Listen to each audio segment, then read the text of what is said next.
तो फ्रेंड्स, आज मैं एक ऐसे मंडल पर लेकर आया हूँ सूरत के, जो कि नाम है लाल बाग चा राजा, सूरत का महाराजा। ये एक ऐसा यूनिक मंडल है जो कि 1947 मतलब जब आज़ादी हुई थी 1947 में, तब से चालू है और कंटिन्यू चला आ रहा है और अभी तक कभी बंद नहीं हुआ और न ही बीच में गैप हुआ। इवन कोरोना काल में भी मूर्ति आई थी 2.5 फीट की यहाँ पर, जबकि सभी मंडल बंद कर दिए थे। कोई गिने चुने मंडल ही थे जो कि उस टाइम पे आए थे। और ये जो मंडल है यहाँ पर, ये जो भाई है वो संतोष दादा है, जो अभी लाल बाग से राजा का मूर्तिकार है। और हमारा जो तीसरी पीढ़ी है और ये कंटिन्यूस है।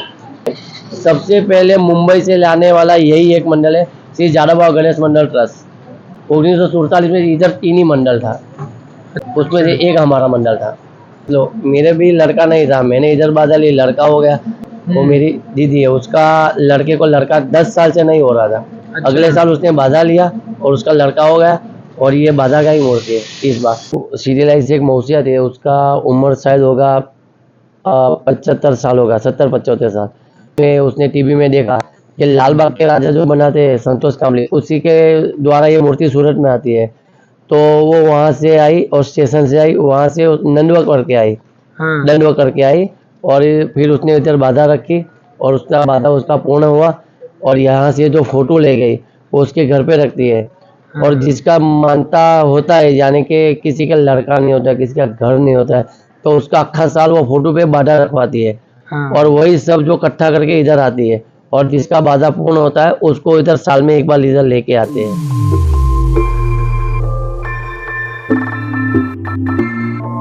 लालबागचा राजाचा विजय सो गणपति बप्पा मोरया। ये जो आपका मंडल है, ये मंडल का नाम क्या है? श्री जाड़ाबाव गणेश मंडल ट्रस्ट। और सूरत का महाराजा भी बोलते हैं। हाँ, सूरत का महाराजा, जाड़ाबाव गणेश मंडल ट्रस्ट सूरत का महाराजा। और ये मंडल की स्थापना 1947 में हीरालाल बालकृष्ण वैष्णव ने की थी। अच्छा। और 1947 में जब देश आजाद हुआ था, वही उसी टाइम पे मतलब ये हुआ है, ये इधर का स्थापना हुआ था। और विश्वपति लाल बाग का राजा जो मूर्तिकार है, जो अभी संतोष रत्नाकर कामले, और जो पहले उसके दादा थे जो मधुसूदन कामले, उसके बाद वेंकटेश कामले, और उसका भाई था वेंकटेश कामले और रत्नाकर कामले, यानी कि दोनों भाई थे। और वेंकटेश कामले मेन थे।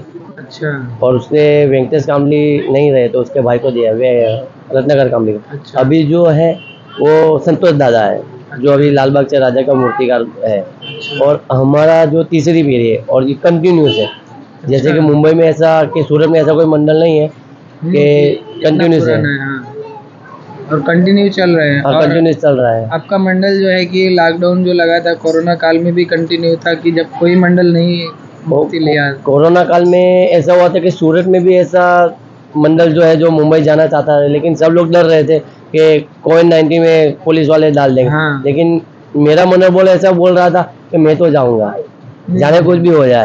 और मैंने दादा को फोन किया और दादा ने मेरे को उधर से पावर दिया कि आप आओ, आपको कोई भी पकड़ेगे तो मेरे को फोन करो।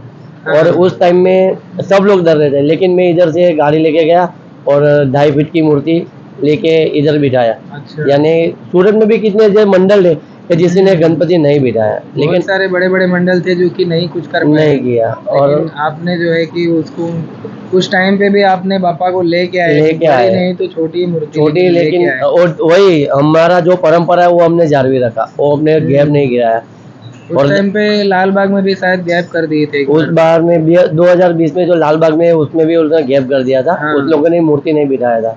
और मेरा जो कहना था कि मैं तो नहीं गैप गिराऊंगा, क्योंकि वहाँ दादा बोले कि मेरे को 2.5 फीट की मूर्ति है, अब ले जाना तो अपने रिस्क पे, जो होगा वो आपको देगा। मैंने दादा के दम पे छोड़ दिया, दादा जो करेगा ठीक है। लेकिन गया तो भी मेरे को कोई पुलिस वाला के या कोई कोविड वाला मेरे को परेशान नहीं किया, आया तो भी मेरे को कोई परेशान नहीं किया। और पापा का आशीर्वाद, पापा के आशीर्वाद था। वहाँ से यहाँ तक सही सलामत लेके आ गए, किसी ने कोई दिक्कत नहीं। और यहाँ पे जो विसर्जन की दिक्कत थी, यानी कि नदी में या समुद्र में, सरकार में ना बोला था, तो मैं यहाँ से 100 किलोमीटर गया था वासदा विसर्जन करने लॉकडाउन में। अच्छा। और वहाँ पे पूरा जंगल है ये, यानी कि उनाई माता बोलते हैं। रामायण के टाइम पे राम भगवान ने जो तीर मारा था ना, वहाँ से गर्म पानी निकला था सीता माता को नहाने के लिए। वही जगह पे हमने पूरा जंगल है, वहीं पे मैंने विसर्जन किया। लाल बाग के राजा को। हाँ, लाल बाग के राजा, बाप रे। सूरत का महाराजा। बहुत बड़ा मतलब ये हो कि बापा को उस टाइम भी आपने लेके आए और उसके बाद में फिर उनको अच्छे से विसर्जन भी किया, जो कि बहुत बड़ी बात है। वो हर कोई नहीं कर सकता है इतना बड़ा काम, क्योंकि बापा का आशीर्वाद है आपके ऊपर, तो आपने कर दिखाया हाँ, वो भी काम। तो मेरे को बापा का पूरा आशीर्वाद है। हम लोग कोई भी काम करते तो बापा को आगे रख के करते, और हमारा कभी काम फेल नहीं हुआ है। इस बार भी हमारा कैसा था कि गणपति को 2 दिन बाकी है और हमारा गणपति बनने को बाकी रह गया। हाँ, फिर भी हम वहाँ पे परल वर्कशॉप में 2 नाइट उधर रहे, और वहाँ से आए, और वहाँ से 3 बजे इधर जैसे आए और 6 बजे हमने आगमन किया। यानी हमारा 3 दिन का जागरण था, यानी कि हम सोए नहीं है। और फिर यहाँ पे आने के बाद फिर आगमन भी किया हम लोगों ने, और ये बापा की मेहरबानी है, यहाँ थकन बकन हमको कुछ नहीं लगी। और सूरत में सबसे पहले मुंबई से लाने वाला यही एक मंडल है, श्री जाड़ाबाव गणेश मंडल ट्रस्ट। मुंबई से जो पहली मूर्ति आई, मुंबई से पहली मूर्ति यही सूरत में आई, वो जाड़ाबाव गणेश मंडल ट्रस्ट ही लाए। अच्छा। और कोई नहीं लाया, यानी कि उस टाइम पे 1947 में इधर 3 ही मंडल था। अच्छा, स्टार्टिंग में 1947 में। हाँ, सूरत में 3 ही मंडल था, उसमें से एक हमारा मंडल था। बहुत पुराना मंडल है आपका, और कंटिन्यू किए हो, एक भी गैप नहीं। जो नहीं, हम लोगों ने कभी गैप नहीं किया है। तो सूरत के लिए एक बहुत गर्व की बात है, जो कि इतना पुराना मंडल है और वो कंटिन्यू कर रहा है। वो बात सोचने वाली है कि यहाँ पर लोगों को एक बार जरूर आना चाहिए। और बापा में मतलब इतना पावर है कि जो इच्छा मांगो तो वो पूरा भी हो जाता है। हमारे यहाँ ऐसा है कि इधर आप जो भी मांगोगे, यानी कि मेरा ही सोच लो, मेरे भी लड़का नहीं था, मैंने इधर बाधा ली, लड़का हो गया। मेरा घर नहीं था, मेरा भी घर हो गया। और अगले ये अभी जो बापा है ना, ये भी बाधा गई है। अच्छा। यानी मेरी एक दीदी है, वो मेरी दीदी है, उसका लड़के को लड़का 10 साल से नहीं हो रहा था। अच्छा। अगले साल उसने बाधा लिया और उसका लड़का हो गया, और ये बाधा का ही मूर्ति है इस बार। हाँ। तो सोचो कितनी बड़ी बात है कि इतना पावर आ जाता है बापा को। 11 दिन के लिए लाते हैं, लेकिन मन में इतना श्रद्धा है कि उसमें असली रूप आ जाता है बापा का, और वो सुन लेते हैं बात को। जो आप इच्छा मांगोगे, अगर सच्चे दिल से मांग रहे हो, तो बापा के कानों तक पहुंच ही जाता है। सीरियलाइज एक मौसिया थी, उसका उम्र शायद होगा 75 साल होगा, 70-75 साल। तो उसने लालबाग के पास बाधा ली थी कि मेरा लड़का परीक्षा में पास हो जाए तो मैं लालबाग आऊँगी पैर पड़ने को। तो उसके उम्र की वजह से वो नहीं जा पाई। और ये हमारा जो गणपति है, वो न्यूज़ में उसने टीवी में देखा कि लालबाग के राजा जो बनाते हैं संतोष कामली, उसी के द्वारा ये मूर्ति सूरत में आती है। तो वो वहाँ से आई, और स्टेशन से आई, वहाँ से नंदवा करके आई, दंडवा करके आई, और फिर उसने इधर बाधा रखी, और उसका बाधा उसका पूर्ण हुआ।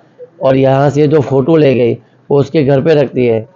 और जिसका मानता होता है, यानी कि किसी का लड़का नहीं होता, किसी का घर नहीं होता है, तो उसका अक्खा साल वो फोटो पे बाधा रखवाती है। और वही सब जो इकट्ठा करके इधर आती है, और जिसका बाधा पूर्ण होता है उसको इधर साल में एक बार इधर लेके आते हैं।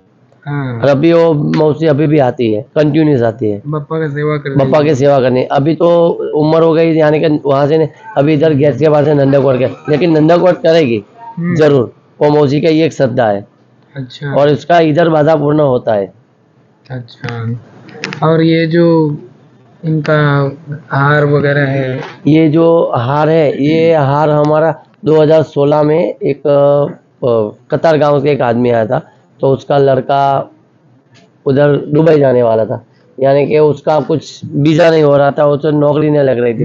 तो इसने उधर एकदम मन्नत लिया, और उसका लड़का दुबई गया, काम भी शुरू हो गया, और उसने ये बाहर हमको, ये भी मुंबई से हार लेके आए और इधर हमको दादा को पहनाया बापा को। और ये जो हाथ का ये जो बाजूबंद है, ये सून पट्टा है ना, वो भी इतना ही पुराना है जितना बापा पुराना है। यानी 1947 में 1947 तब मुंबई में फिल्मी दुनिया में जो मिलता है ना, फिल्मी जो घरेरा वगैरह मिलता है फिल्म सिटी में, तो वहाँ पे तब रामायण महाभारत का जब शूटिंग चल रहा था ना, तो वहीं से ये घरेना लिया है। इसका भी इतना ही टाइम हुआ जितना 79 वर्ष हुआ।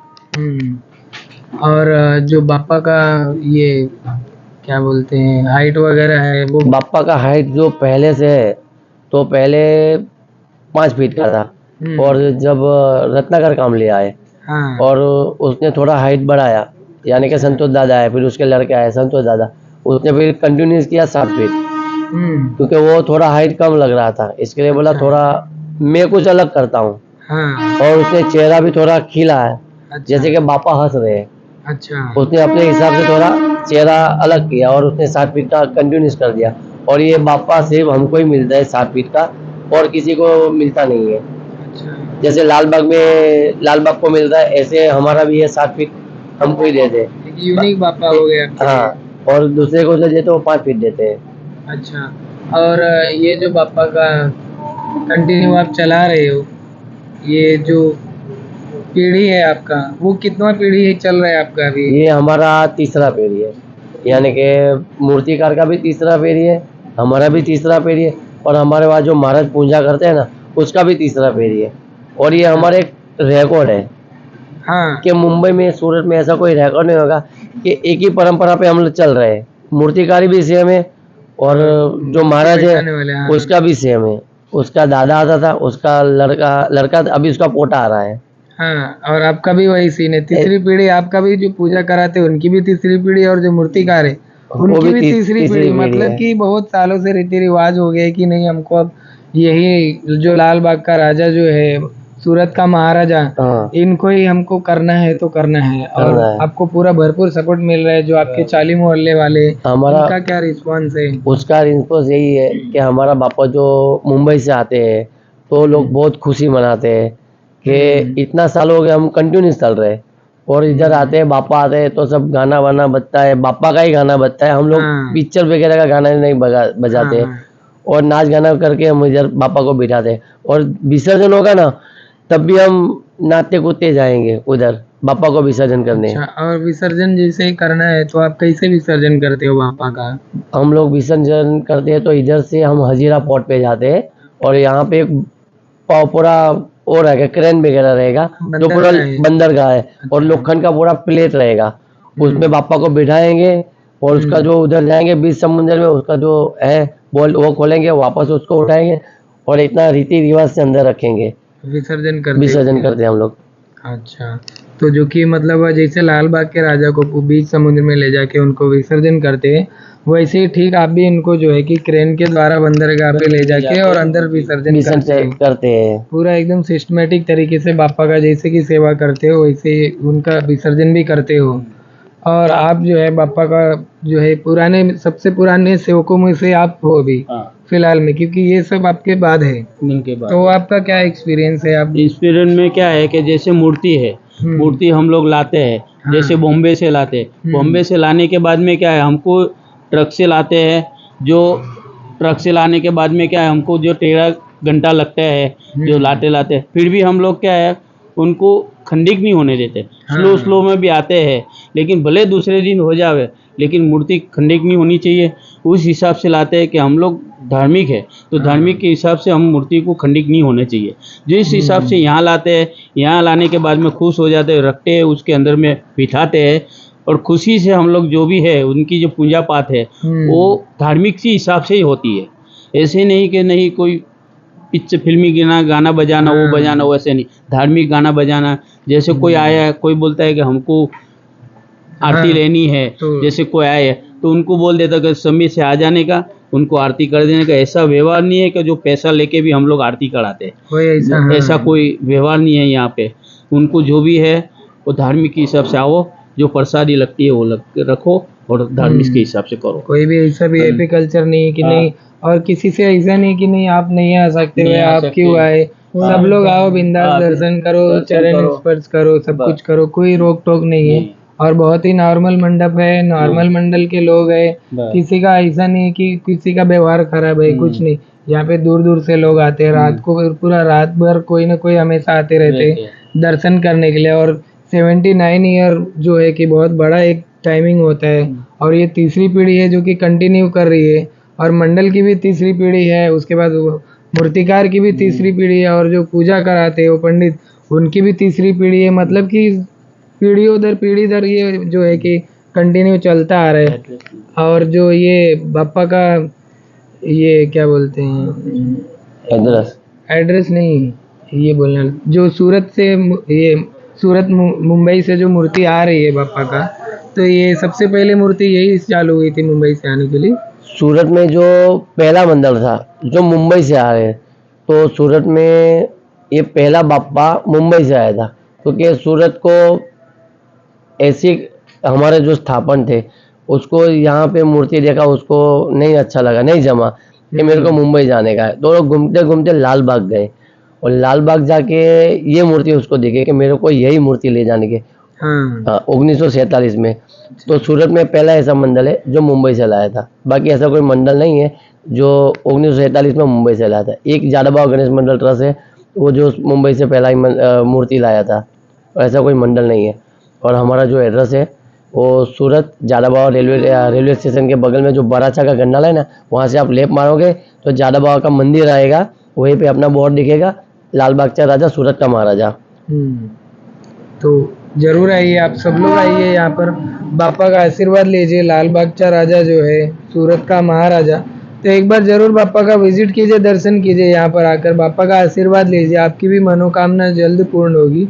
और सच्चे श्रद्धा से आइए, बापा का आशीर्वाद लीजिए, आरती लीजिए, चरण स्पर्श कीजिए। तो वीडियो को यहीं पर क्लोज करते हैं, मिलेंगे फिर से एक बार नए ब्लॉग में। गणपति बाप्पा मोरया। लाल बाग चा राजा चा जय सो।